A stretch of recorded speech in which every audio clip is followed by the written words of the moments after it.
All right, guys, welcome back. Glad that we are back. And hopefully we don't go online again, but we never know. Any questions before we get started? Unfortunately, beginning of the class was kind of chaotic. So it's usually week 1 and 2 is the worst time for like switching suddenly to Zoom. So there's a little bit of like we are a little bit behind in terms of like assignments and all, but I think we're getting there. Is there any questions? So one thing that let me start sharing. So for you logistics, I put the presentation list on the website. We actually okay. I put the presentation list on the website. There's still several people who haven't signed up. You have until Sunday, 11:59 p.m. to sign up. If you don't sign up, it means that you're not gonna present, and if you don't present, you're gonna lose the points for the presentations. Yes. Signed up for us. Did we also sign up? No, you don't need to. So I already posted the Excel sheet with the names. You should see your names. If you don't see your name, let me know, and I'll add it. But your name should be there. So as long as your name is there, you're fine. If you see your name there twice, also let me know. It's unlikely, but there is like sometimes people, sign up twice and all. So it's your responsibility to go to the Excel sheet and see your name and make sure that your name is repeated once. If there is any problem, let me know ASAP. There are groups that are not 4. There are like 3 and 2. We don't have like a 1-person group. But those groups that are 2, most likely I will add more people to them once more people sign up. Okay. For now, it's just there. Another thing is actually I can maybe open it. That will help.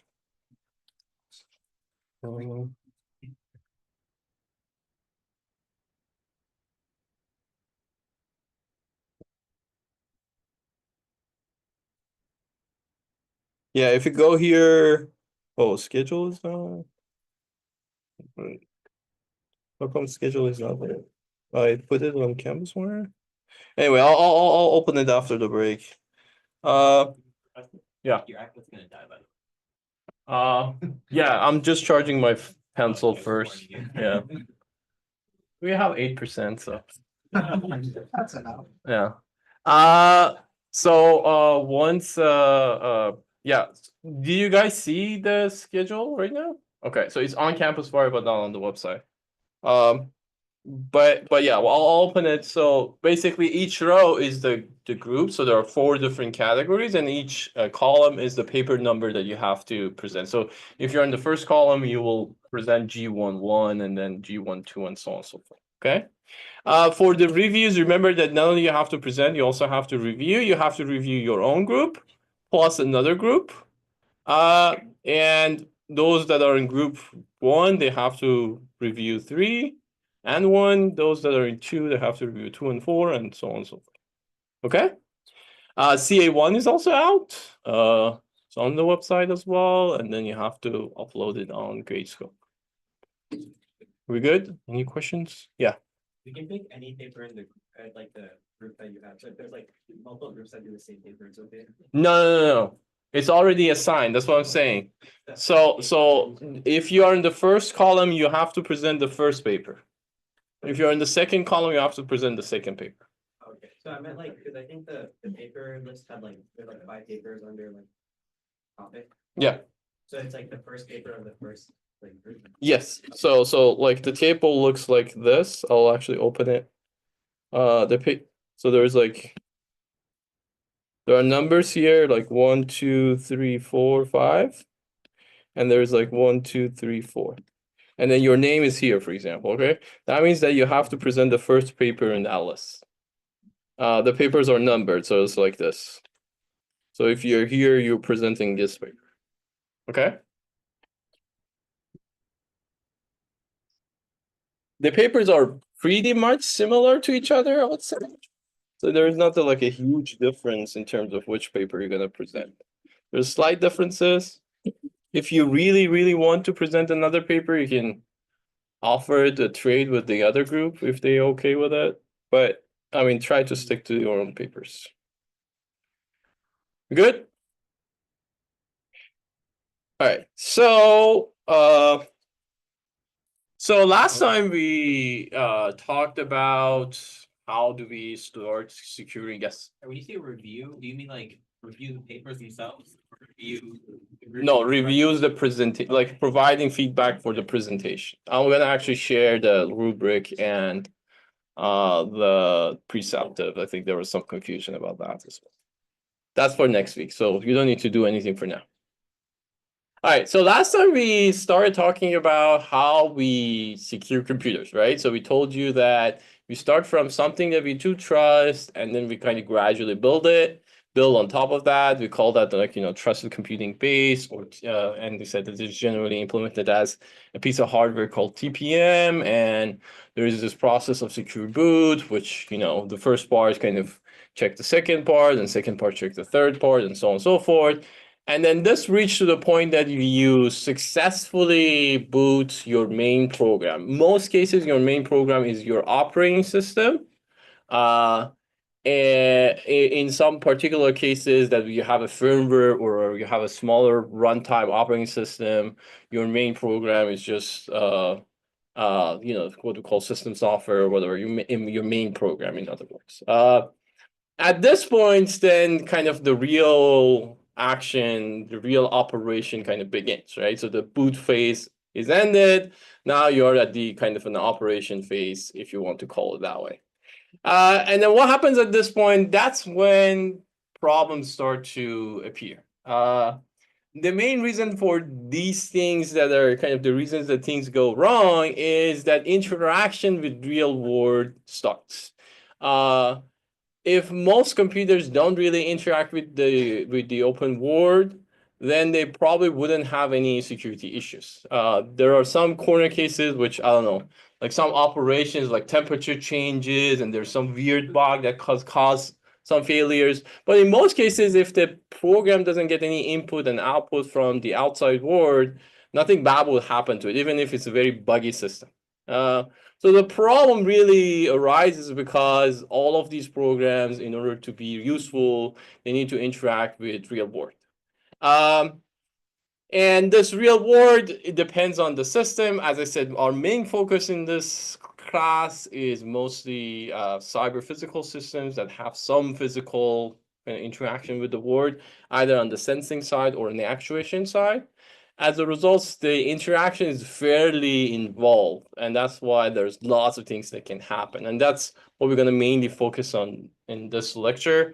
And the papers that we're going to read and present next week is actually going to be all about various different forms of very innovative ways of kind of messing with the system.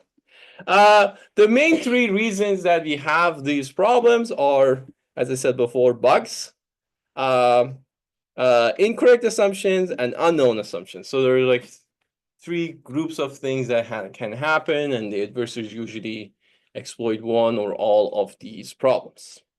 I kind of showed you this before. We kind of like thinking about the computer structure as a kind of a loop that can be sensing and local processing, or it could be sensing, local processing, some form of a networking. It could be sensing, local processing, networking, and some cloud. It could be sensing, local processing, some actuation, all the way down. Sometimes it could be just, for example, these three things, or it could be some other mix and match of this, right? And for now, we're going to mainly focus on these two ends, the sensing and the actuation part, okay? So what is we gonna focus on? We're gonna focus on kind of three things. We're gonna see what happens if the adversary change the physical world. It doesn't touch the system, but just change the physical world. And what will happen when that thing happens. The second thing is that we're gonna see like some form of interference with the system. And finally, we're gonna introduce some intentional fault to the system. And the big thing about sensor security is that, similar to the things that we discussed so far, sensor security is on the rise in terms of importance and in terms of number of vulnerabilities that they experience. The reason for it is that just sensors, similar to IoT devices, increasing in numbers, increasing in importance, and just generally there are like lots of other different modalities of sensors. Like, in the past, we didn't have that many cameras and that many microphones and that many, I don't know, robots and so on in our environments. But unfortunately, we are using more and more of those in our systems. That's why the importance of sensor security is increasing. And you can think about actuation as kind of like a very similar concept to sensing. And then usually actuation is impact of the attack to the physical world. So, for example, you can think about a cyber attack where you stole some information from the system, and that's kind of like if someone says cyber attack, that's mainly what you think. But sometimes attacks can show themselves as some physical harm to the environments, and that's when the actuation actually being attacked, right? So we're gonna actually give you an example of a medical device. You're gonna see, for example, again next week in the presentations, you're gonna see that, for example, a car can be forced to crash into people or crash into the highway and so on and so forth. If you, for example, somehow force the smart lock to get unlocked, that's also another example of any sort of attacks to the actuation. So actually, attacks to the actuations are very, very critical in the sense that usually the impact is so large compared to, let's say, any other aspects of the system, including storing the information and so on. So we're going to talk about this in this lecture, and if we didn't finish, we're going to talk a little bit about it in the next lecture. And then, as I said, the first group of readings that we're going to have, like paper presentation next week, is going to be about sensor security. And the important thing about sensor is that you have to understand the landscape. Sensors are extremely accessible and very, very diverse and powerful. More than 300 different types of sensors exist, various different things, starting from temperature to very tiny things, to very, very kind of like, niche things, some of which, could be medical related, some of them could be physical related, and so on and so forth. And there are many, many different ways of converting different physical modalities to other physical modalities for sensors. There is a very nice paper that tries to systemize attacks to the sensors, and that's what we're going to actually use in this class as well. So you can think about any sensor as kind of three main phases or three main parts. There is a physical part. Let me change the color. There's a physical part, there's an analog part, and there is a digital part. Okay. The attacker can attack to any of these three parts. So we're gonna actually give you some examples of this, and you're gonna see more examples of that again next week. But generally, you can think about the physical part that, this left part is essentially your physical board. Okay. We call it the thing that we want to measure. There is some form of a stimulus that then cause the sensor to measure some physical attribute. This kind of behavior of you take a physical entity and then you measure it, we call it transduction. So we transduce this physical entity into some electrical component. This electrical component is in the analog domain, obviously, at first. You typically want to do various different analog components and the analog activity to it. Typically, you want to amplify it first, then you want to filter it next, and then you want to digitize it, right? So you want to transfer it from and convert it from analog domain to the digital domain through analog to digital converter, or A to D. At this point, you're going to have your digital values. You're going to have your zeros and ones. You're going to have a value for that particular sensor. Then you're gonna might have some processing over it. This processing could be very minimal at the sensor level, but as the technology are increasing, there's actually lots of in-sensor computing as well. So there's lots of things that you can do inside the sensor itself So that's why this processor might be a very sophisticated processor, or it could be just a simple thing that transfer this digital number to, I don't know, a standard protocol like I2 squared or serial or anything like that and send it to some other device. That's usually how your operate, like, your sensors operate. Sensors usually are very cheap, like we're talking about less than $1 and so on. So all of these things has to be very compact and very efficient. Okay. So what can we change in this system? So let's talk adversarially in this system. I already gave you some examples, but let's see what you guys think about things that you can change. So I told you that you can change the physical environments, the analog environments, or digital environments. Can you give me examples of each of these three? Physical, obviously, you can change like temperature. Yeah, you can, for example, like,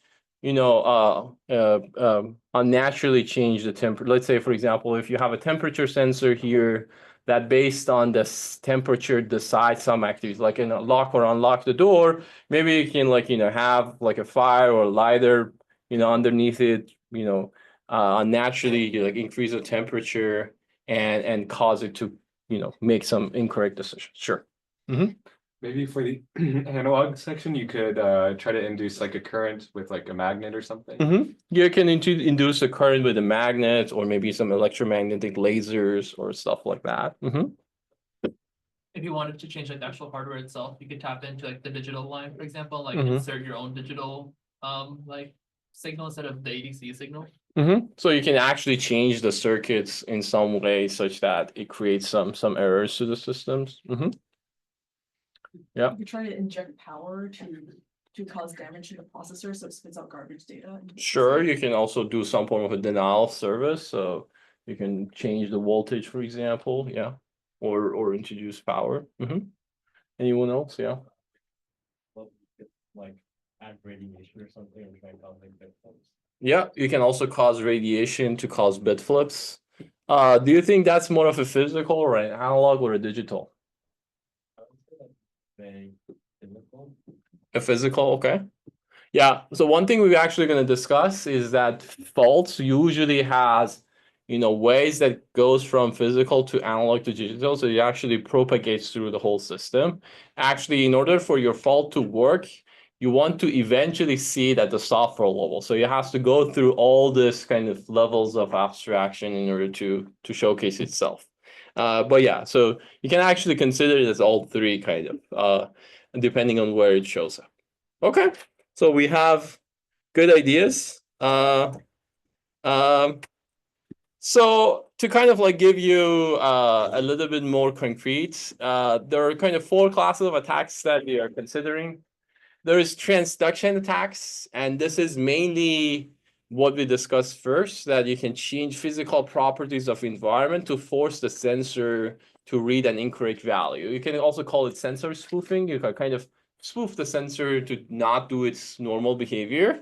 This is, I would say, the hardest one because really the operation of your system is not changing at all. Your sensor is doing exactly what it's designed to do, is just fed incorrect information. So it's really hard to kind of predict and detect and even prevent these type of attacks because just the source itself is incorrect. But we're going to actually talk about some solutions for this as well. Okay. So that's transduction attacks. The second group of attacks that we discuss is denial of service. Denial of service can happen in any of the 3 domains, can happen in the physical domain. You can destroy the sensor in various ways, either physically or even digitally. You can cause, for example, the processor to not work by changing the voltage, as we mentioned. You can change the current such that the analog part doesn't work. You're always producing correct results and so on. Another class of denial of service could be integrity of fault attacks. The difference between denial of service and integrity attacks is that in denial of service, you want the system to just not work. In integrity, you want to actually very, very specifically and very intelligently and sometimes stealthy, you want to flip bits at right time. Actually, there are examples of attacks And one show that if I can correctly flip one bit, then I can escalate the privilege. For example, think about root versus user level privileges. If it is decided by just one bit, if the attackers can somehow flip that bit, then all of a sudden a user level application becomes a privileged root level, application, which can do a lot of things.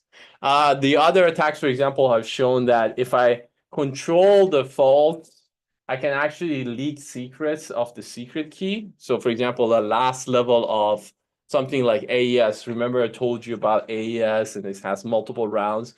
If I can somehow control the last round, then I can, for example, flip a one bit and then see the output and flip another bit and see the output and so on. And people have shown that this way you can leak the last round key, and then that could lead into eventually recovering the plain text and the secret key altogether. And of course, you can do lots of digital attacks, and digital attacks is something that we can talk about, and we will talk about partially in this class, and there will be other classes that we're going to talk about this. You can obviously, change things in the memory. You can run the various different side channel attacks. You can do buffer overflow, so on and so forth. These are all examples of things that you can do in the digital world in order to cause issues. And then if you think about all these things that I said, eventually, remember I told you that everything boils down into availability, confidentiality, and integrity. Essentially, all of these attacks that we said can impact some or all of these aspects. So in order to talk about transduction attacks, let's see. So remember, transduction attack was the one that you change the environment and that caused some form of attack to the system. So let's talk about types. So there are already some examples. So someone says temperature. So temperature was one. Other things. So someone says, you shoot like an electromagnetic. That was one. Anything else someone wants to? Any other environments that we can control or physical attributes that we can control in order to attack the system? Yeah. Just like sound. You can create sounds. Yeah. Vibrations. Okay. I mean, I would say sound and vibration are kind of same category, but okay. Shining lights, yeah, laser lights. That's a very powerful one. Anything else? Evil minds. Let's think about. Yeah. It's air quality. Air quality. Okay. You can change air. Yeah. You can put it in water. You can put it in water. Okay. So you change kind of like, okay. You can put things in water. There's actually, I don't know if it's in the list of papers. There's actually underwater attack. I think it's in the list of papers. Yeah. You can do sound attack, like hypersonics, where humans can't hear it, but the microphone can. Yes, we're gonna actually talk about the class of attacks called dolphin attacks that exactly does that. Yeah. You do temperature. Temperature we already said, but yeah. Yeah. Say it again. Pressure, yes. Pressure is also another thing that you can do. Any last one?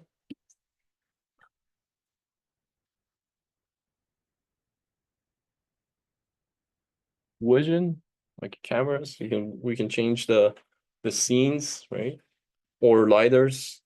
But there are actually many. So I'm listed some of it, but the list is not really exhaustive.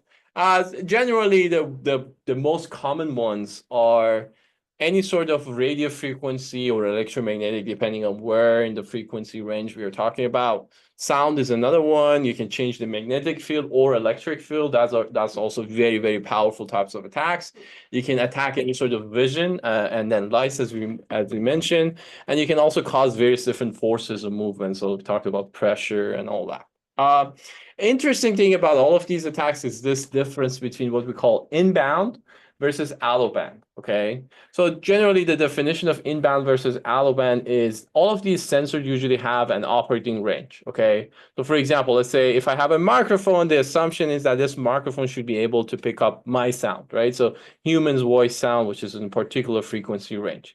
It's not supposed to collect things that are in like 300 megahertz range, okay? So if the attacker somehow changed things in the 300 megahertz, and somehow that caused some form of malfunction in this microphone, we call that an out of band attack because it's not supposed to operate in that range, but somehow the attacker managed to do something. If the attacker injects something in that range of frequency of human voice, which is tens of kilohertz and so on, then we call that an in-band attack. Okay. You can also think about this as modality. So for example, sometimes, this microphone is supposed to only collect vibration of my sound. But if somehow I change the temperature and this microphone causes malfunction, we call that also kind of out of bands because this is now the modality is a different modality, but different modalities could impact each other as we're going to talk about it in this class. And as I said, we always think about attackers' capability in sensors attack. This is actually quite important because it's kind of ties to the physical environment. So we need to think about what can the attacker change. So what is a threat model, what the attacker can control. For example, let's say in order to attack a system, the attacker needs to have a giant, micro, really, really high power laser. Okay. And if the attacker has that high power laser, maybe they can shoot and flip any bits that they want. Okay. That's a realistic assumption in many cases, but in many other cases, that may not be a realistic assumption, right? So what sort of capability the attacker has, that's very important in terms of threat model, because many of these things usually depends on the signal strengths of the attacker, okay? Which we typically measure it with signal to noise ratio or SNR. If the attacker has very high SNR, then they usually can do various different things, but in many cases, that's not a capability or a possibility in the system. The second thing that you need to, and then by the way, this kind of attacker's capability further breaks down into the equipment that they have, the amount of time that they have, the range that they have. Sometimes, for example, in order to shoot a laser, I need to be really close to the device. So in that case, if I'm like 10 meters away, my attack won't be feasible. So you have to know how much range that they have. And then, of course, the level of access that they have. Can they, for example, open the package and like see the components, electrical components or pins in my system? Because if the attacker can see pins, maybe they can do some physical attacks much faster or much easier. But if your system is under a box, which is maybe it's not like visible in terms of light, then the attacker cannot run these sophisticated attacks. Okay. The second thing that you need to be worried about is what the attacker can change in any of these three environments, so physical, analog, and digital.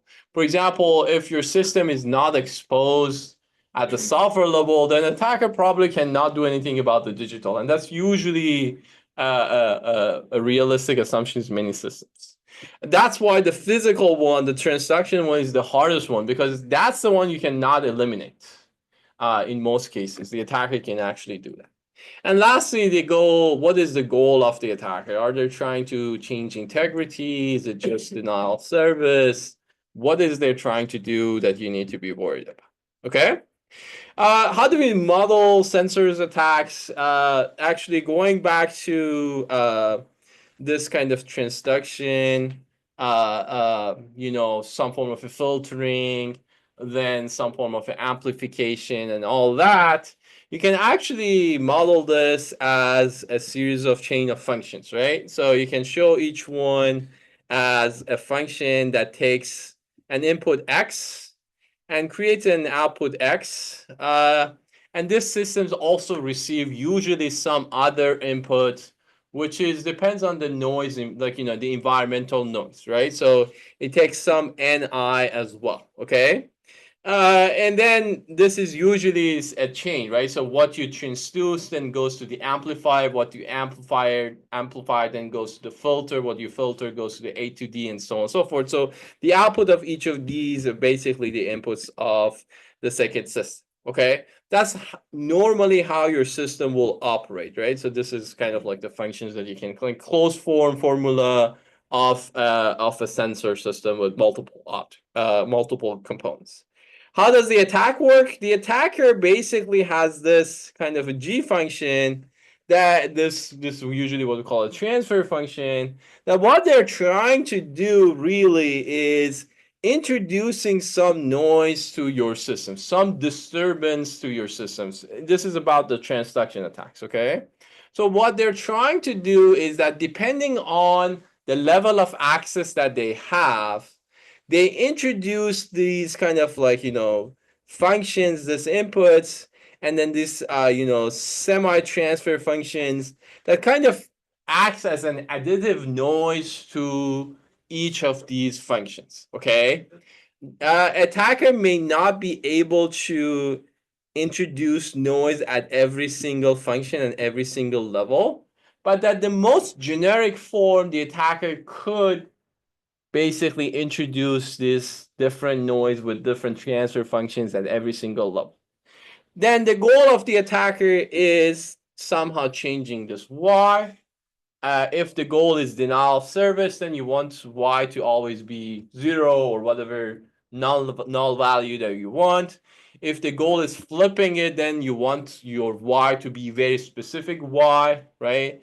And then if there are other goals, including like, information leakage and all, you want to be able to know what Y is, right? So that's kind of like the very simple way of mathematically thinking about this problem. Why you would care about the mathematics? Because any sort of defense that you would provide can also be mapped into some form of a transfer function, and then you can provide some form of a guarantee. So for example, you can reason about the operating range of your attack. You can reason about linearity and non-linearity of your system, and so on and so forth. So you can actually make things a little bit more concrete in terms of design, rather than saying that your system is secure and not secure without any sort of actual evidence to show that. Okay. And then another interesting thing is that one thing to keep in mind and pay attention to is that systems generally should be able to tolerate some noise. So your system should not be designed such that even a single amount of disturbance will cause a significant issue. So your system should be inherently, fault tolerant. The difference between a fault tolerant system and a system that attacker attacks it is usually the amount of noise that the adversary adds is significantly more, or sometimes it's very directed and very particularly designed, okay? But generally, a good system is a system that can understand and tolerate a little bit of noise in the system, okay? And just something in between that, don't forget your computer assignment. How many of you have started looking at a computer assignment? Okay, good. How many of you finished computer assignment?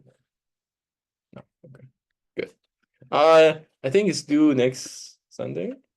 So what's gonna happen is that every 2 weeks so essentially this first one will be about crypto, the next one will be about side channels, and the next one will be about some form of binary analysis and so on. So you're probably gonna continue this kind of 2-week cadence from then on. Okay. All right. Any questions so far? Let me give you some examples so you can kind of learn a little bit about these. And as I said, we're going to see a lot of more concrete examples next week when the presentations happens. Actually, the point of presentations is to give you a little bit of more in-depth view of these different types of attacks. The first one is called rocking drones with intentional sound noise on gyroscopes. This is actually very interesting papers. Really good colleague of mine from Korea did this. They have very nice videos and lots of follow-up work to this actually. And in fact, is actually this system is used in many governmental devices in order to actually really turn down the drones. So for example, if they see unauthorized drones, this is a very good way to kind of shoot it down. You don't need to actually, shoot it. You can actually just send this acoustic signals, and that will cause failures, and it will immediately go down. It's actually very useful in terms of useful purposes, although this paper framed it as an attack, but it's actually being used by the police in many countries to actually, not, knock down the drones. Actually, one thing I saw was Secret Service recently, if you look at the convoys of the president, I think Trump's car yesterday, they had this big antennas, and that's actually anti-drone antennas. And I'm assuming there is some form of something like this is actually installed there. Just Google it, the car, will see that antenna actually. So 3 cars in the big convoy in the motorcade has this, and especially the president's car has that, which is very interesting. So let's see how it works. So essentially the idea of attacking on drones is they play a really, really loud sound. The sound is out of bounds, so it's not in the frequency that you can hear it. But what happens is that frequency is the resonance frequency of the gyroscope. I'm going to explain what is a gyroscope. As a result, it will create a significant disturbance to the gyroscope, and gyroscope is used in drones to create the balance. So they can actually create this in order to disturb the balance, and that will cause the system to lose its balance and then fall down. So that's kind of the basics of attacks. So how does it work? I recommend you to, as I said, go and read the paper and watch the videos. But if I want to give you the basics, drones use gyroscopes, which is some form of a electromechanical devices that use pressure and gravity and various different physical elements, mechanical elements to change the balance. Okay. So gyroscope typically based on, as I said, sensing vibrations in various directions, and based on that, they translate that into a digital signal, and they use that in order to decide, which direction it goes so that it keeps the balance on the air. Okay. Most of these MEMS devices, unfortunately, have this resonance frequency. Resonance frequency, probably most of you know what they are, exist in many physical systems. For MEMS devices, this resonance frequency creates a large amount of noise to the system. So, for example, if you think about the value that gyroscope reads is X, if the resonance frequency creates this disturbance, this X will be added by a big number such as an N. Okay, so essentially means that this digital value will significantly change. Okay, the idea of the attack is that this resonant frequency is not hard to excite. And in fact, by a speaker, you can actually create that resonant frequency in drones. And that's the key reason that this attack is successful. Since then, they have changed some things and caused this resonant frequency to be at higher frequencies and less sensitive. But still, as I said, this kind of cat and mouse game, you can still create a resonant frequency at higher frequency and so on and so forth. Okay. Their pipeline looks something like this. So essentially, the idea is this red parts is the parts that the attacker has. This white parts is the parts that the original system is. Okay, so a system is basically, as is obviously the main thing that the drone has is its drone body. The drone body obviously is controlled by a flight control, which is usually an SoC board that has probably multiple cores and then has different processing powers and so on. At heart of this flight control, there's this gyroscope. As I said, this is the multiple sensors. There's just one, there's multiple.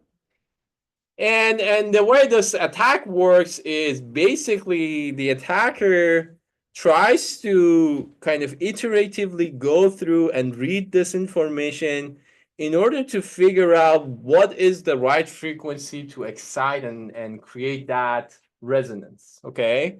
In their kind of design phase, they close this loop and receive feedback from the sensor itself. So the attacker assumption is that they have a replica of the device that they want to attack. They can basically read the information from the sensor. They create a new kind of a speaker, the new interference, and see whether that creates the resonance frequency. If it doesn't, they keep changing the frequency until it will, right? In the actual attack phase, all they need to do is essentially this speaker and this power amplifier. All they need to do is just creating that sound. They have the speakers kind of pointing toward the sky, and that basically all you need to do in order to create this attack. Okay. Here's some results. So these are some pictures. This is the raw data for different parts of the system. So this is actually what you read, the raw data that you read from the gyroscope. In the normal operation, you kind of like the region 1, I think it's like when it's going up, and region B is when it's like, cruising, and region C is when it's coming down. So you see some ups and downs in reading the gyroscope, but that's normal operation because, the device needs to kind of change the height and all that.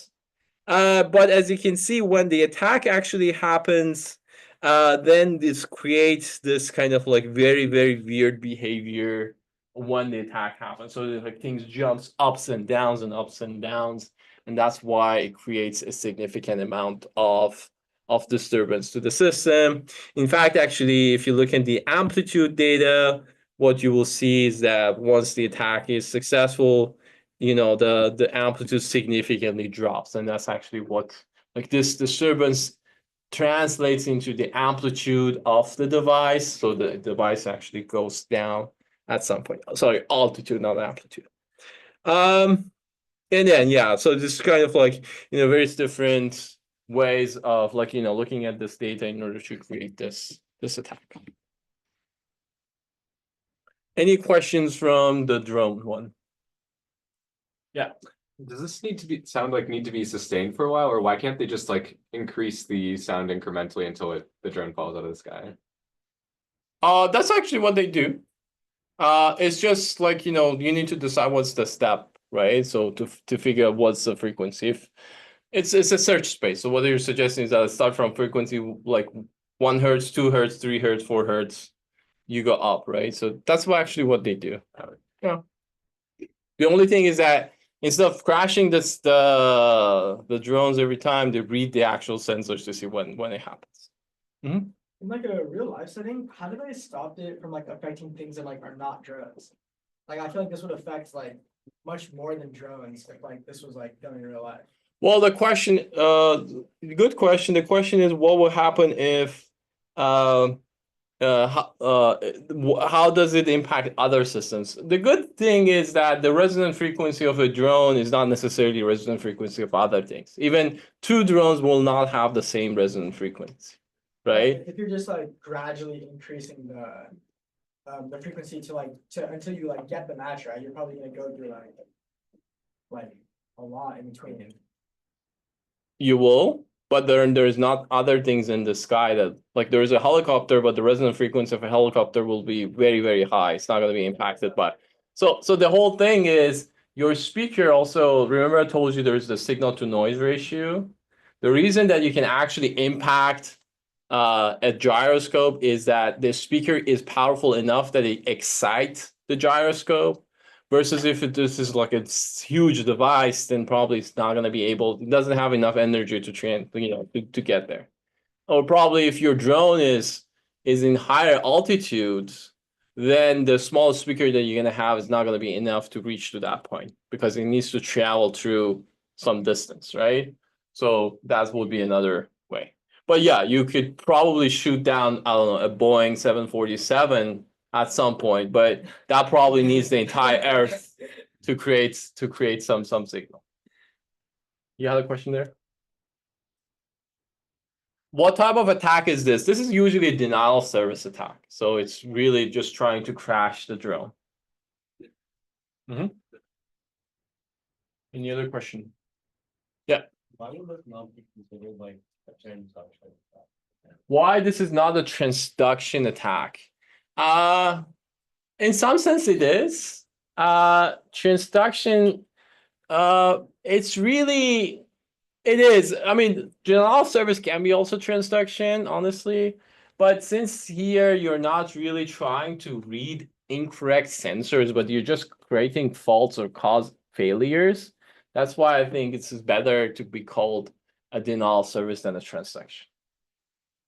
Yeah. I have another question, like, I guess going to your earlier point about like helicopters and how they also have like gyroscopes and whatnot. So like, the reason you can't like shoot down a helicopter or like get down like a helicopter with this method is because their gyroscope, however, is like much more like tolerant to noise, or is it like because speakers were like loud enough I don't know exactly the answers, but my guess, if I want to guess, is yes, one is they're more tolerant to noise, probably they're better shielding. So they're like, you cannot really excite the frequency. And the third is they usually, operate at higher altitudes than a drone. And then probably another thing is that they have redundancy. So they have multiple gyroscopes. So if even one is faulty, the other one is not. But in fact, there's actually there is a GPS attack. So there's like very recently, the presidents of Iran, they crashed their helicopters and the guy died. And there is no official report of how and why. They say like bad weather, but there are unofficial reports that is actually they managed to spoof the GPS and GPS caused the helicopter to crash. So you can't actually do that if you really want to for helicopters. You can actually do it for planes too. There's actually some other reports that you can crash the planes too. But it requires an army level equipments. So there is some evidence, like there are some, again, unofficial reports that there was a Ukrainian plane that Russians shoot down, and it was just mainly by some laser shooting and stuff like that. Because there's nobody sees a missile that goes through and like hit the plane. There's just plane just crashed without any reason. Any other questions? But these are all, anecdotal, so there's no, maybe all of them are wrong. Okay. Second attack that I want to talk about is called That Ain't Your Dose. This is spoofing attacks again, but this is for a medical device. This is fairly straightforward. So essentially the idea is this medical infusion pumps. Some of you may have seen this in emergency rooms, in hospital rooms. There is usually kind of like an interface on the right, which has a display and some keyboards. Typically, they look very old and kind of outdated. There is an IV tube that goes through the humans, the patient. And this is usually controlled by a controller, which there is usually the medicine, kind of source of the medicine on top. There is two sensors. These are very simple IR sensors, the infrared sensors, that basically just allows the drops to come down. And this is basically goes through this IV tube that goes to the human's body. The idea is that in order to change the flow of the medicine, all the system needs to do is just basically measuring this rate by seeing how fast this IR is changing, right? Because if the drops comes down at some point, this receiver, if one is transmitter and the other one is a receiver, essentially at some point the signal will not be received. The duration that they don't see each other's, that's the amount that the drop is going down, and then you can measure that, or you can measure the number of drops basically very easily with that. And then you can control that, or you can drop more medicine, less medicines, depending on the situation. The physician can go and change this. That's how it should operate, right? So how can I actually attack this? And then this is, by the way, this is the way this physically works. That if you think about the drop as kind of a rectangle, and then if I measure the received signal over time, I'll see that at point number 1, I clearly receive the signal. At point number 2, there will be a dip because there is some form of occlusion.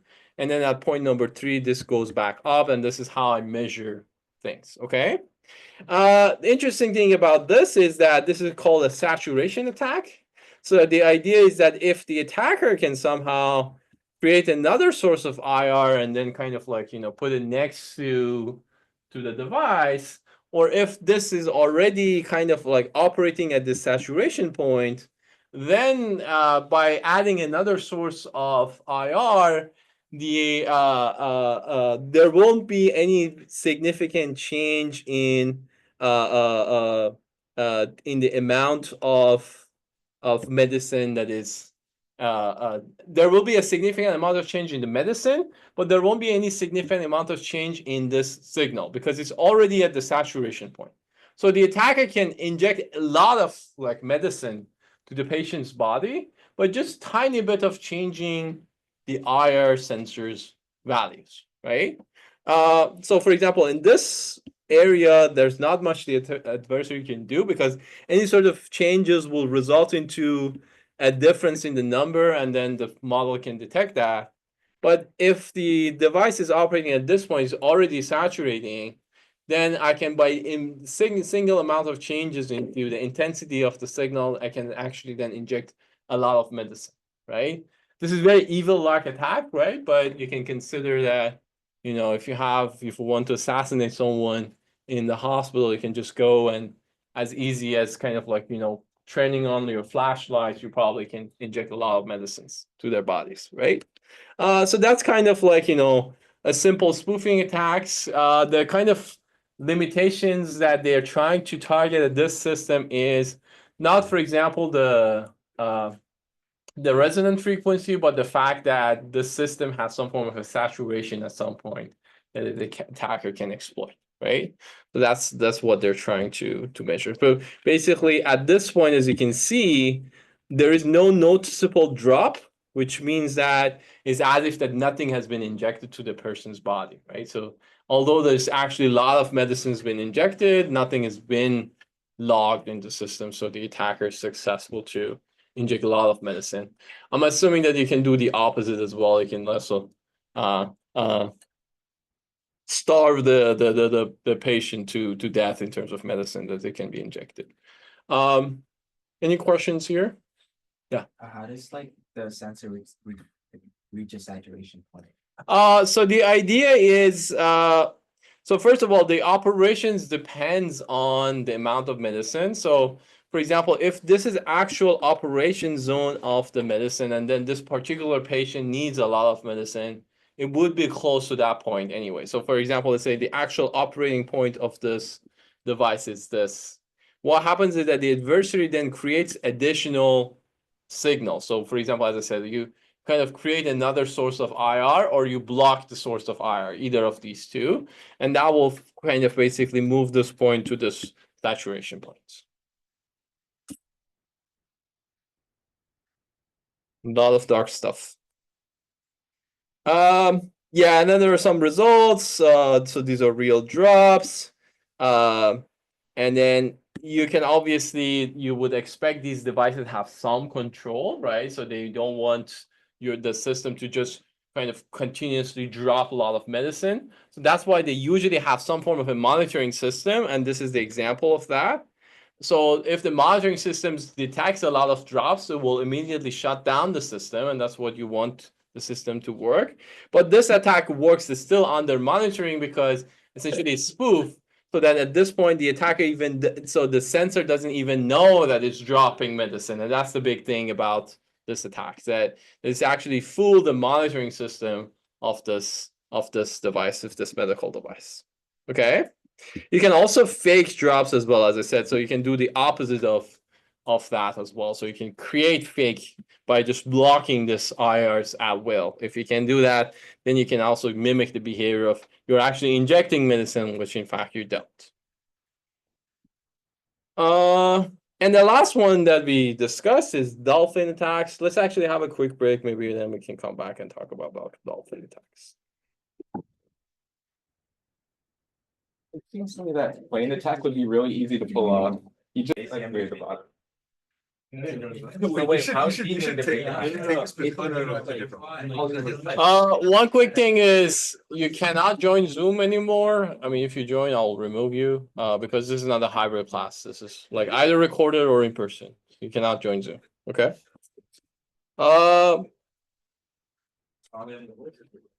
Okay. So let's continue.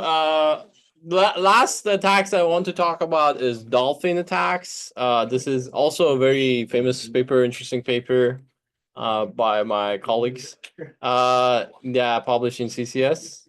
So the idea of dolphin attacks is this, that can I create an inaudible voice, like can I create a signal that is inaudible, so if I'm sitting in a room I cannot hear it, but that will be understandable by a voice control system such as like an Alexa or Siri and whatever, that will cause some form of action. So for example, like I'm sitting in this room and I say like, hey Alexa, open the door or something like that.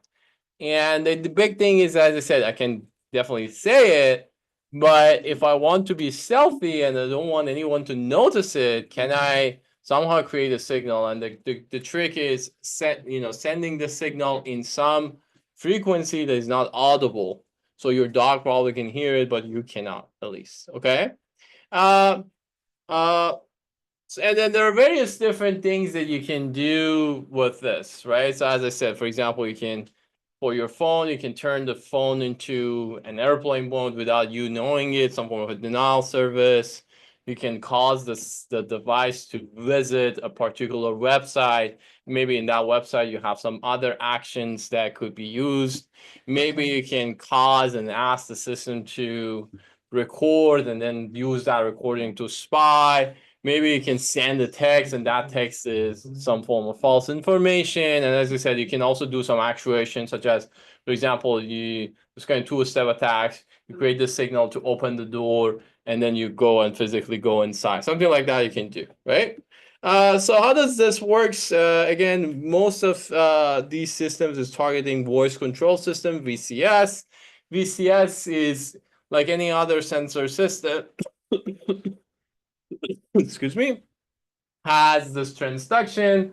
So the sound is the modality. It also uses some form of a MEMS that kind of translate this vibration to some electrical current. This electrical current is amplified, filtered, and then transferred and converted to a digital signal. Then on the kind of the digital, so this like right part is now the digital domain, typically go through some pre-processing. The pre-processing is usually looking for some specific commands like, hey Siri, okay Google, I don't know, Alexa, something.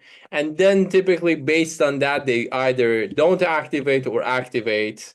If they activate, then typically they have either speaker independent or a speaker dependent recognitions. Sometimes, I mean, this figure shows only one, but in most, newer systems, there's usually both of them available. So this is a kind of additional level of security to your system. But then typically based on that, this will result in some form of a command, right? So, and as I said, there are different things that can happen depending on what sort of access and what sort of apps you have on that VCS. How does the attack work? So this is actually kind of examples of a real setup. They have kind of like a more sophisticated setup, which is on the top, which is a little bit more powerful. But the nice thing about this particular attack is that they also have kind of a mobile setup that they use a cell phone and some form of a small amplifier to actually create these kind of dolphins. And as you can see, their actual kind of speaker is the ultrasonic because they need to send it into some frequency higher. And the tabletop one, as I said, is a little bit more sophisticated. It's actually using an actual signal generator, signal source, again, ultrasonic speaker, and so on and so forth. This one, of course, has much larger range. And as I said, the goal is to activate the device and then cause it to create some activities. Again, my suggestion is go and read the paper. It's very nice paper. It also has very nice videos. So just if you Google or search on YouTube, you will see that there's actually examples of videos, real attacks and all. So why does it work? This is also kind of similar to the other attacks. This is just the ways that the signal is modulated. Dolphin attacks also kind of use the fact that there is nonlinearity in the amplifier, which some terms that's supposed to be in higher frequencies are multiplied by some cosine or sine, and as a result, the frequencies are kind of split into f plus that frequency and f minus that frequency. So essentially, kind of the idea is like this, that you have a signal at frequency f of c. Your amplifier has some frequency component f of a, if you want to call it. What happens is that this is kind of like similar way that we create an RF signal, that it's mixed. When it's mixed, is actually the frequency domains are kind of multiply. When you multiply these frequencies, since this is kind of cosine and cosine, what happens is that if you're in frequency domain, you multiply in time domain, it's actually kind of as if that you're adding or removing, adding or subtracting them. So what really happens is that as a result of this mixture, there will be two new frequency components created in the system. One is at FC plus FA, the other one is FC minus F, okay? And the interesting thing is that if this F of C, this F of A is your amplifier, you cannot control it, but you can control, so this is the adversary's frequency. This frequency, I can control it. I put it in the higher frequencies in the ultrasonic domain, but if I know this, I can put it in some frequency such that F minus FC minus F of A falls into the audible range, right? So I can actually design this to the hertz level actually, such that this frequency, either this frequency or even both, falls into the range of audible frequency. The interesting thing though is that the signal that the adversary sends is F of C. That's why you never hear it, because it's in the ultrasonic domain. Internally, within the process of amplification, since this involuntary mixing happens, that's why the signal that is created as a result in this process here is actually has a component in FC minus F of A. That's why it's actually audible by the VCS device. There's actually some mathematics here involved. If you're interested, you can take a look at it. The main reason that I see this nonlinearity is that it's actually, there is like, second order components in the transfer functions. For those of you who have no idea what I'm talking about, don't worry about it. It's just some nonlinearity mixing. For those of you who know a little bit of signal processing, you probably understand some of it. Any questions here?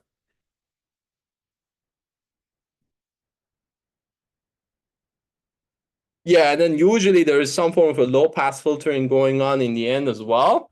That's why actually what happens is that even if I create multiple components, if I do the low pass filtering, only the lower components remains. The one that's actually in the audible range will remain, and that's what actually that's what I want as an attacker. So that's actually filtering is helping in my case in this particular attack. The original paper actually showed that this is kind of commonly available in many devices. So they show it in various devices, iPhones and iPads and Google and so on and so forth. This is actually a better example of that. Of course, this is a 2017 paper. So like iPhone 6 was the latest and greatest at that point. But there's actually follow-up work to this. I think there's like a Dolphin Attack 2.0 and so on and so forth that further improve this attack.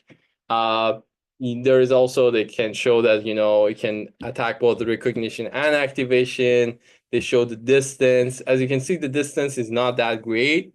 But mostly I think it's because it's actually on the mobile setup. It's actually on the tabletop setup. You can actually increase the distance.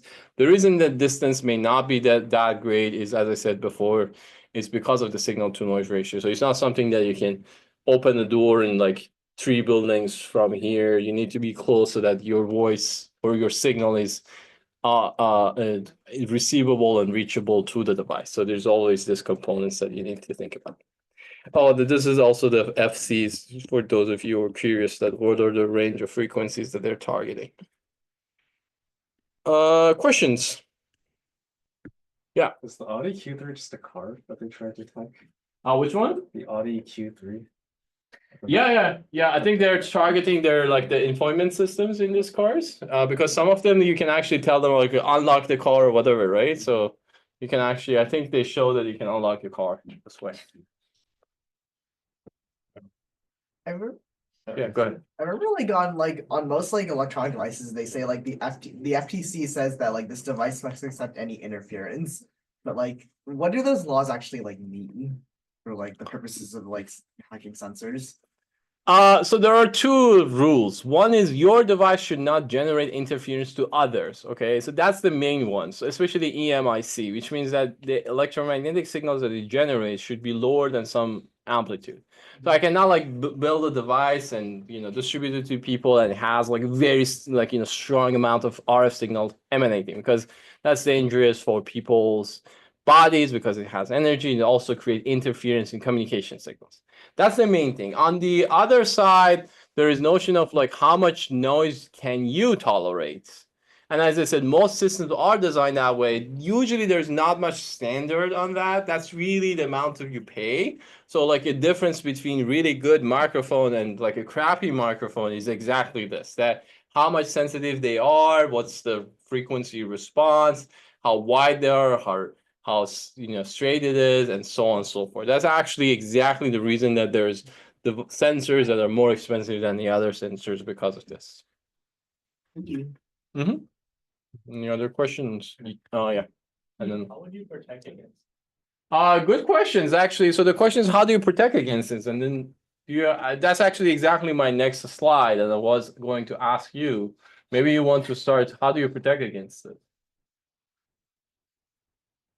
I don't think I understand them well enough, but maybe make it so that it's very hard to generate that FC in order to. Yeah, maybe if that FC is so like, if your amplifier signal is not that nonlinear, or if its nonlinearity is at some higher frequency, then your FC has to be really high as well, which makes it very expensive for the adversary to create. That definitely would be one solution. He had a question. Let him ask his question, then I we was can talk. wondering if you would need like, if you're using like Siri, you need the exact person's voice saying that to like broadcast the signal. You can do that. There's actually one attack. So this goes in the category of audio deepfakes. So I can create someone's audio deepfake and then play it for their like there's a very famous attack with garage doors openers. Yeah. It records people's voices and play it, and then it opens the door and they can get in. But there's actually, I think one of the papers next week going to be an audio deepfake. So it actually talks about this. I guess for at least for this one, did they just use like the actual person's voice? No, so I don't think this is actually doing actual person's voice. This is just a signal in that domain that basically just say, okay, Siri, for example. And it worked. Because most of these Alexa and all, they're not by default is tailored to your voice. They just respond to. Have you seen that video that like the guy play like OK Google in Metro, and then like 10 devices kind of wakes up. So you can do those things. I mean, I think now it's less sensitive, but in the past it was actually very sensitive to that. Yeah. And there's another one that like, you can put an Alexa next to a Google Home, and then this one says, okay, Google, the other one says, okay, Alexa. And then there's like an infinite loop of they say to each other. But anyway, you want to say something? You wanted to talk about the defense? Yeah. Okay. Yeah, go ahead.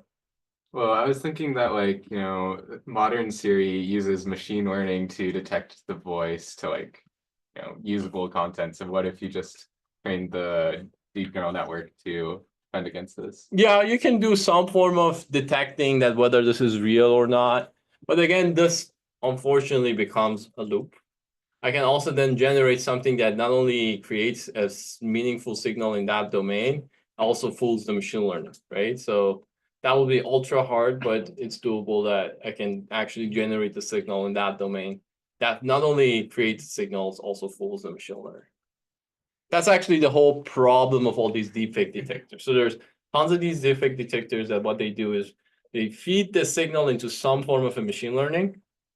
But then the deepfake detectors now, the deepfake generators can be more sophisticated such that not only they create the deepfake, but also fool the attack.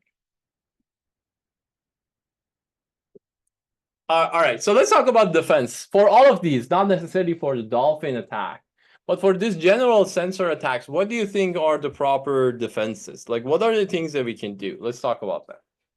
Any suggestions? Yeah.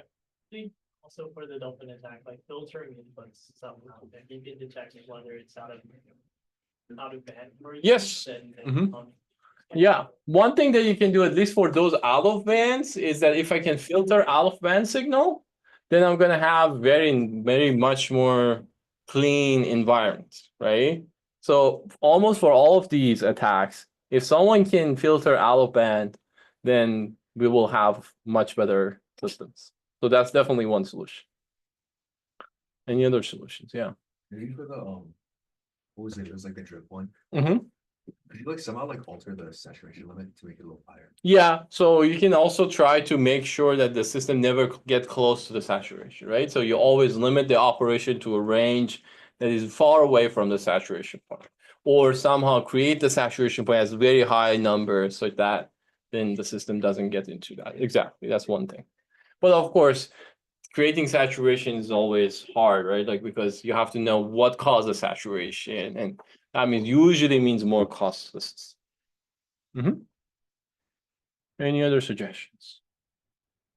We are in the side of good, so you have to have more solutions than the attacks. Yeah, For the drone one, you could probably put it in some sort of like acoustic kind of Yeah, absorber. you can always shield these things, right? So you can shield many of these signals, especially if there is different modalities. So for example, the gyroscope has no reason to listen to sounds, right? So you can always completely shield your gyroscope to any sort of sound. The problem though is that for those that are same modality, then shielding will not work, right? So for example, if you have a camera that is supposed to receive light, you cannot shield it from light because that defeats the purpose. But as I said before, you can at least filter out of band signals, right? So for example, if I have a microphone, then you can maybe shield it to out of band and then only receive in bands. And then you can do some things with in bands and less. Any other, yeah. Can we combine different sensors which are measuring the same thing, like for example, using gyroscope and a magnetoresistance? That's very good solutions. That's called sensor fusion. So you never listen to just one. You listen to multiple. You can have same modality, or you can even have different modalities, as you suggest, right? Different modalities helps a lot with this, because different modalities means that if even one is full, the other one is not full. There's actually very interesting. So like autonomous vehicles, right? They have lidars and they have cameras, and that's actually one of the key reasons that they have different type of sensors, except Tesla, which is only vision. But like Waymo and all, they have two modalities. And then the assumption is that one cannot, fool both. There's actually very sophisticated attacks that shows that you can print a 3D cone that can both decept the vision and also decept the lidars. So there's also attacks like this, but definitely helps. Yeah.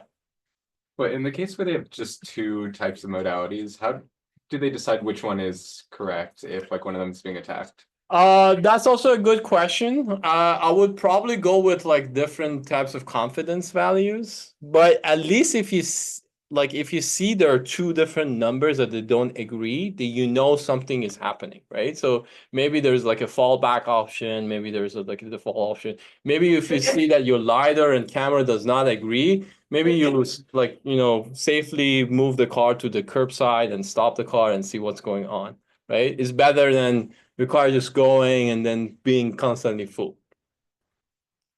But unfortunately, none of these solutions are guaranteed, right? So yes, you can have 3 modalities or 4 modalities, and all modalities can be attacked, right? So there's now no one single way of solving this problem.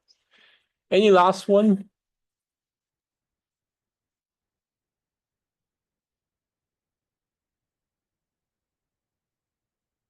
Friends. All right, so let's talk about them. So for particularly for dolphin attacks, but as I said, this kind of applies to the others, is microphones can be so there's like usually there are 2 class of defenses that you can think about, and one thing that I was surprised that nobody says anything about is that many of these things can be software based as well. So there could be many things that you can embed in the software and the controller side of things that make these decisions. So on the hardware side, you can enhance the microphone, you can add additional module to detect before the low pass filter to detect the modulated signals and remove them. On the software side, of course, someone suggested you can use machine learning, you can use classifiers and all that to defend it. But generally, to summarize the reasons that I talked about these different attacks, and there are actually many, and I suggest you to read about them more, is that these are very domain-specific sensors and actuators and systems.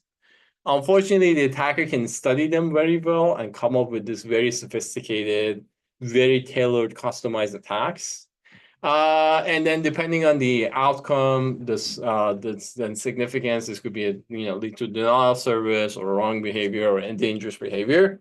And then in all of these things, you've seen that the attacker require different capabilities, right? They need to have access to an amplifier or a speaker, knowing like the frequency and all that. And then you have seen different modalities and so on. If you're interested, I put 2 papers at the end of the slides. Take a look at them. And then there's like 5 or 6 papers you're going to see next week. They're all about various different types of attacks. If you want to even see more, you can look at last year's list of papers. Most of them, there are like 1 or 2, I think it's the same, but you usually try to change the list of papers. So you actually see even more papers, and their presentation is already recorded, so you can watch them if you're interested. All right, so we talked about defenses, so let's actually review them. So one thing that I want you to know is that defense can be kind of categorized into 2 groups, prevention and detection. As I said before, yes, you want the prevention to be more common, but sometimes detection is also useful because, as I said, for example, in the car scenario, if you see that there is some disagreement, you want to take some actions. So one thing that you can do in addition to the things that you said is that you can do some form of an active sensing behavior in order to detect attacks, okay? So for example, one thing that you can do is that you can check whether or not your sensor is behaving normally by giving them the answers that you already know, like, giving them the challenges that you already know the answer, okay? So I create a pattern of, let's say I want to measure sound or voice. I create a pattern, I send this pattern to my microphone and see the response that I get, the signal, the digital signal I get. I know the response already, so I'm not really using it for actually sensing. I want to just using it for verification, okay? And this could be collaborative. So for example, let's say I have 2 sensors. I use one sensor to test the other sensors. Maybe I have an actuator and a sensor. I use the actuator to detect the sensor. Maybe there's a collaborative number of devices. Each one can basically verify the others, especially in the domain of these many IoT devices surrounding us. This is actually an interesting area of research. My groups and some other groups are actually looking at this, that can I have some form of a collaboration in order to kind of collectively check the sensors to make sure that they're working correctly. As I said, and that's what we already discussed, that we can detect out-of-band signals or other modalities. We can filter them if we can, because most of these attacks are creating these out-of-bands or other modalities. We can also detect saturation, right? So Another thing that you can do is that you may not be able to prevent saturation, but you can definitely detect saturation. Another thing that you can do is that you can do feature detection. Again, here you can detect some form of an attack. If you see specific patterns that doesn't look right, it means that the system has been attacked. You can shield, and shielding is kind of the most powerful and the easiest solution for most of these systems. So many of these systems are actually shielded properly in order to prevent it from happening. If you don't want to shield, you can also filter. So you can, many of these signals, especially in the analog domain, if you can filter them first before making any decisions, that could help. And then the last thing, you can randomize things, right? So if your behavior of your sensor is somewhat randomized, then if I inject something, that injection won't do anything because the system is already randomized. Randomization, although, creates some other trade-offs, you usually creating accuracy trade-off, because if my sensor behave randomly, then my normal task will also be negatively impacted. So I have to be careful about this design of the randomization. And of course, as I said, you can always have better designs, such as, for example, the resonance frequency is much higher frequency such that the small speaker cannot attack it, and all those things that you can do. Higher quality materials, less sensitive materials, all those will help. And then sensor fusions, we talked about that, but this is actually defense in depth kind of scenario that we talked about. So these are the defenses that normally use in most of these sensors attacks. Questions? Okay, so we have a little bit of time. Let's also talk about faults really quick. So I showed you this, and I talked about kind of transduction attacks, and you change the environments and attack the systems. But that's just one type of attacks. The second type of attacks is usually what you would do to create some fault. Okay, the faults can be causing the system to not operating correctly, so that kind of goes into the category of denial of service. But most cases, you want to create fault to create some form of an integrity difference. So that makes faults a little bit more powerful in some cases than transduction attacks, because transduction attacks, you have less control. Faults, you maybe have control over single bits. That's very, very powerful type of attacks. What sort of faults can I create in systems? I can create faults at different levels. I can create fault at the instruction level. Essentially, if I can change the operands, or I can change the type of instruction. So I can, for example, maybe I can flip the add to a subtract, or change the operands, the value of that. At the microarchitecture level, I can also create faults causing extra activities or less activities. At circuit level, that's usually where faults happens. I change the voltage such that the delays changes, the threshold's not met, the various things that can happen. And of course, I can cause faults in the environment by changing, for example, the temperature of the room. The device may not operate correctly. And then the thing about faults is that faults can happen at any of those three layers that I said. I can change the physical, I can change the analog domain, or I can change the digital domain, and all of them create faults. The faults that I want to talk about is physical fault attacks, the digital voltage scale frequency scaling fault attacks. If you have time, we might talk about Rowhammer, and we're going to talk a little bit about jamming as well, because that's also another type of faults. So as I said, the goal of the fault is creating some form of a malfunction, information leakage, integrity, or denial of service. The important thing about fault is, and this is actually what we discussed previously as well, is that we always assume that hardware works correctly. That's why we usually don't put any measure in hardware to assume that the hardware is working correctly. The only measure that we put in hardware is when we are sending hardware to Mars or any sort of environments that there is radiations. No, seriously, because radiations create faults in the hardware, okay? That's why, for example, any sort of spacecraft, any sort of satellite, all these devices are what we call rad hard or radiation hard, which means that there are tons and tons of hardware features in their systems that are designed such that if bits are flipped, the system can still operate correctly. Okay, but systems that works on Earth typically don't have any sort of rad-hard protections, which means that they're not designed such that if some bit flips in the hardware, they can still operate correctly. As a result, usually hardware faults break lots of assumptions about security. Okay, so if someone can flip bits, they can change a lot of things. So that's why it's very powerful. The flow of faults, as I said, is kind of this is also taken from a paper. As I said, you can change it at the physical level. You can change it at circuit level. You can change it at microarchitecture level. And then eventually things will propagate through the software, okay? Typically you see these words that we typically use in this system usually have what we call fault injection. That's when the actual fault happens. Then fault should be manifested, which means that there should be some bits that are actually flipped. Then it has to be propagating through the software.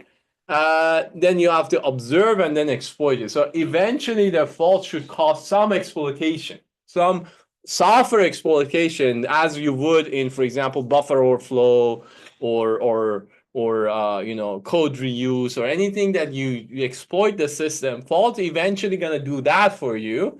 But the way that it works is going through very low level of physics all the way up to the software. Okay.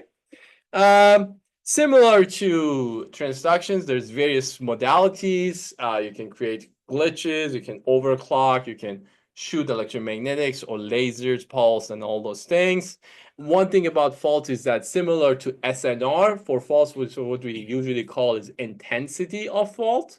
So for example, if I want to shoot a laser, how powerful my laser is going to significantly change the successfulness of my attack. Another important thing about fault is timing is very important. If I want to flip a bit, I need to exactly know when that bit is being processed so that I inject my fault at that time. Okay. For example, for dolphin attacks, timing is not that important because I can inject my signal whenever I want, right? But for faults, usually since kind of the data is progressing through different phases of an application and device, timing is very, very important in my system. Okay. Another thing about faults is that knowing the assumptions about the device and level of device. So for example, do I know anything about the software, or do I know anything about the microarchitecture? That changed the system from what we call a white box to a black box. If I don't know anything, that's a black box setting. That's the most difficult thing to do when you're doing a fault, that you're attacking a black box system. But most of the time, you can assume that the system is a white box. And then the attack can actually surprisingly be remote or physical. I'm going to actually show you a remote fault attack. Basically, all it does is changing the voltage and frequency of the device, and boom, that actually works really fine, really good. So I'm going to give you an example of that. Faults are actually originally motivated by crypto systems. So one way of attacking a crypto system, last time we discussed, remember I told you about SBox and creating stream cipher and then XORing the stream cipher with the key to create a ciphertext. What people have shown is that if I can somehow control the bits, single bits, then what I can do is that I can create many of these last round bits. Okay, so last round kind of plain text. And then I can then see lots of last round ciphertext.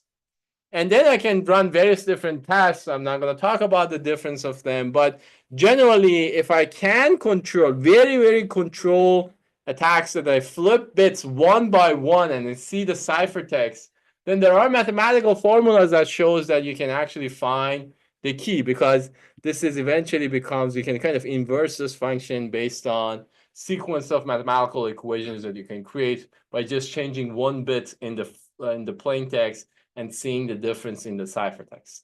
So there actually people have shown that, but of course this is a very, very powerful assumption. This is not something that you could do in many systems, in realistic crypto systems. In the older days, this was easier to do, but these days this is much harder. But this is assuming that the last level round of, let's say, AES. So for example, in this case, assuming that there are 10 rounds, this is the input to the 10th round, which is the output of the 9th round.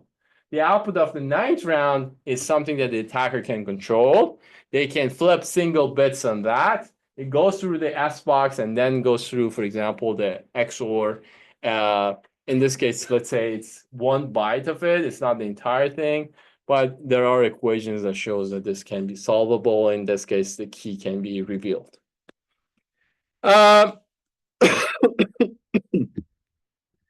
I said, once this fault is created, it needs to be manifested and propagated all the way to the software.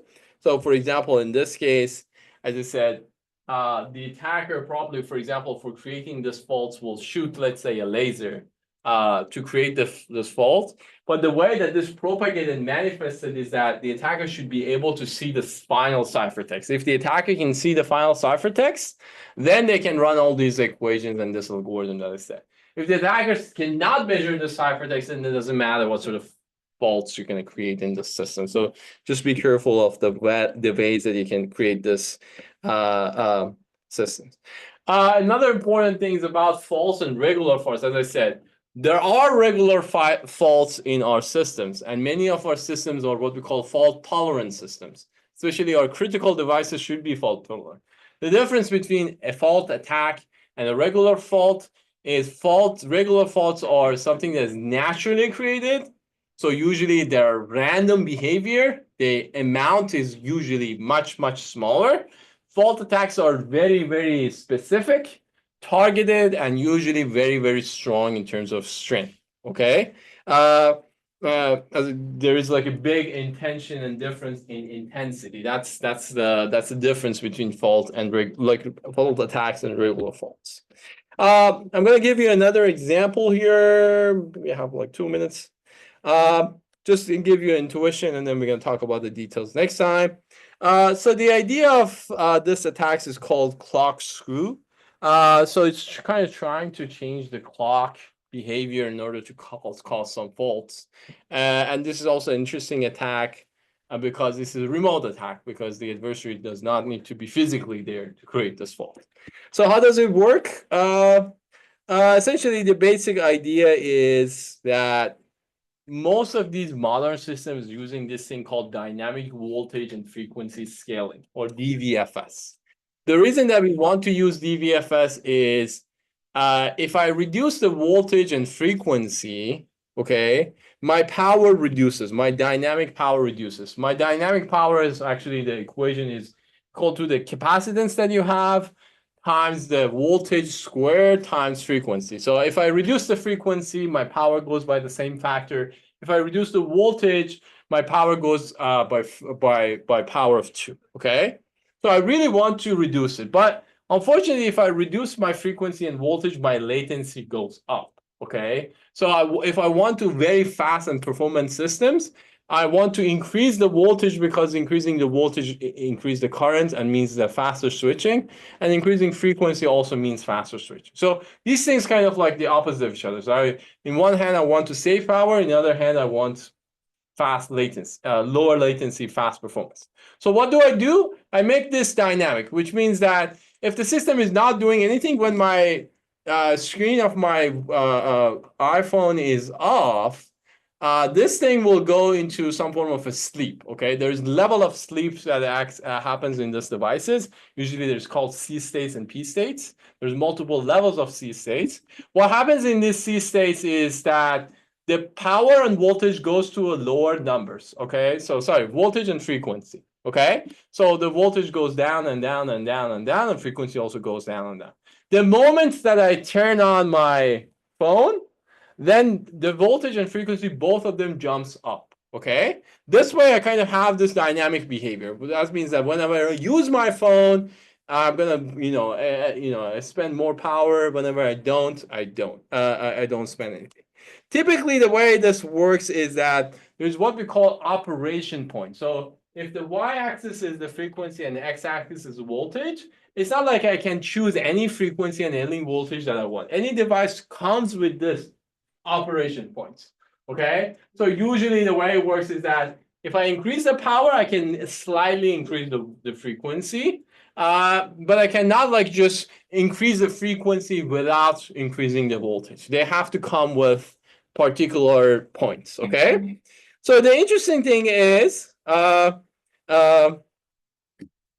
these are kind of like recommended. This is then there is like usually a little bit of leeway. There's a little bit of room that you can play with these numbers. Okay, so for example, if the recommended one is the black one, this kind of parrot or this blue one is kind of like the device still operates correctly if you are within that range. But the interesting thing is that at the moment that you go here, like either you have a really large frequency or really small voltage, then the devices start operating very weird. And that will cause bit flips. Interesting thing is that the attackers show that I can control exactly where the bit flips happens. So that's why I can, for example, bit flips specific crypto, ciphertext, or change the keys and all that. Next time, I'm going to give you a little bit more details of that. Okay? So see you guys next week. Damn. Someone's got to. Wait, sorry.